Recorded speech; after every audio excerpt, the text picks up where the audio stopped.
What do I have a craving for this holiday season? Yeah, I think I'm craving a little Kraven. When I tell you this man is so fine. When I tell you this man is scrump-dilly-icious. Hello Flickering Myth family and welcome to our channel. My name is EJ and I'm so excited to dive into this week's video. We are going to be talking about a new Sony superhero movie. Yes, the year started off with Madam Web and we are closing it out with Kraven the Hunter.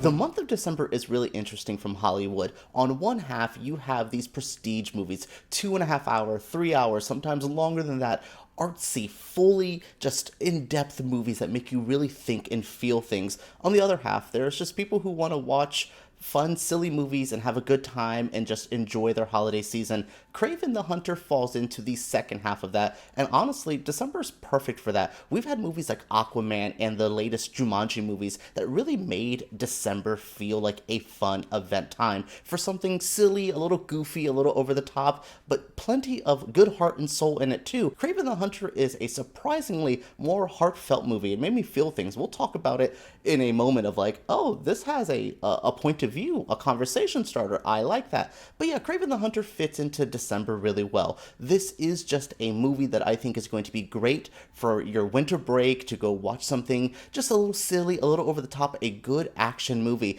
Do I think the dialogue of Kraven the Hunter is that great? No, some of it can be a bit cheesy, making these pretty good actors come off a bit robotic, but truly that's kind of one of my only complaints. I think the CG does get a little wonky at the end, but for the most part, we're not dealing with superhero stuff, so I don't have the typical complaints we get from a traditional, like, the MCU kind of movies. I liked what we started having with a Venom. This really is, to me, the best Sony superhero movie since that first Venom. It just understands the tone, the style, and the energy it needs, and it keeps it up. Kraven the Hunter is a thrill ride. It is, like, it starts you off fast, and it keeps going. You are running through this movie and just trying to process the intense drama with the family, but also trying to get the animal stuff. My goodness, PETA, y'all don't have anything on Kraven the Hunter. Y'all want to see some activism? Why don't y'all start being Kraven, because he was getting things done. Yeah, this movie just has a lot of stuff to dive into, to sink my teeth into, and I was really surprised that I found myself enjoying it from start to finish. Aaron Taylor Johnson plays our titular Kraven the Hunter, also known as Sergey. We see the origins of this character, having to get attacked in the jungle and then having to survive that by the help of a mysterious woman who he meets later on in his life. So yeah, this is a simple setup, and we get, to me, the real setup though is the setup of the family drama. This Kravinoff family is disgusting and dirty and mean and cruel, and they live in a horrible world, and especially being big game hunters, it's evil stuff that's happening here. But we're seeing Kraven as he evolves as a teenager, dealing with the power of his horrible father and his bad business deals, and then, you know, we see him evolve and get older and have to try to help his brother Dimitri, who is still stuck under his family things, even though Kraven's able to get out and start his own life, thankfully to the powers of his weird animal abilities. Yeah, he's able to kind of free himself, but he leaves his brother behind, and this kind of weighs on him. Years later, he's still trying to visit his brother, still trying to have a good relationship, even though their father has seemingly got worse with his skills. God, you know, we're like, oh wow, you think you're a big boss man legend, and legends aren't as weak as you are. My goodness, the conversations about masculinity, I think that is the biggest touch point for me here. I had a father who really wanted me to play baseball, who was like, this is what you do, this is what our family does, blah blah blah. I hated it, did not enjoy it, and I kind of felt forced and pressured in the stuff that a parent tells you when they're trying to be a coach as well. That's what I got here, this energy of the dad. This is what a man's supposed to be. This is what our men do. This is what our family does. And it's not the best way. So then Kraven's like, you teaching me how to be a man, but you're not a real man. You're not good at what you are. You're not a good person. So Kraven kind of goes on his own life and becomes a bit of a hunter, hunting off these big assassins, these big evil mob men in the world, and just kind of getting them one by one. The movie starts with a great kind of break in to go kill somebody's scene. I thought that was great. Set up the tone, and then we are instantly thrusted to kind of the backstory stuff, and then we're back to where we started in the main timeline and getting all of the action as Kraven has to fight Rhino, this man who has beef with his family. We also have to see him face off with his father, who his father is, not a typical adversary in this movie, but definitely is a foe, an antagonist, always poking our main character. I love to see that. So yeah, this is kind of the easy basic story. Kraven's hunting, tries to save his brother. Things happen, craziness ensues, but what I really love, again, is that conversation about masculinity, about this is not the man I want to be. You think this is what a man's supposed to be, but this is who I'm going to be. This is what I'm going to be, and it's going to be a better man than you are. What a powerful message here. I was really impressed by that. I also love all the pro-animal stuff, like, don't take horns and then kill animals. Like, what are you doing, you gross people? Maybe you do deserve to die. Like, I was like, God, I don't really want to be pro-killing people, especially nowadays, but, like, justified reasons, karma comes back, all these things. Yeah, I just really was into the story. Like I said, the dialogue, some of the plot stuff can be a bit like, okay, I'm gonna say a robot wrote it, not even an AI. It felt like a robot was writing human dialogue, and then these decently well-trained actors are all having to be like, what is this dialogue? So again, my biggest complaint is some of the cheesy lines and some of the plot points, but none of that was able really to distract me from, again, the main story. I like the story of the family. I like watching Kraven do his stuff, get to be attached to Calypso. Then we have like Christopher Abbott showing up as a crazy villain as well. There's so many villains, there's so many layers, there's so much violence and blood and craziness, and it all just feels like a good, fulfilling ride.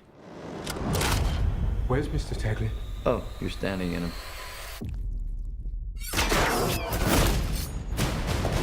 We cannot change history, we cannot change the release schedule or production schedule, but if Kraven the Hunter was the movie right after the first Venom, we would be in a much different space for our Sony superhero movies.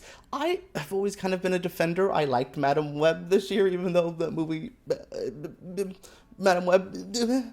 I can only defend you from so far and for so long, but Madam Web, me and you have a special connection. So yeah, I've always defended these. I liked Venom. I thought Morbius was cheesy, good fun. All of these movies have been fine. Once you're on his list, there's only one way off.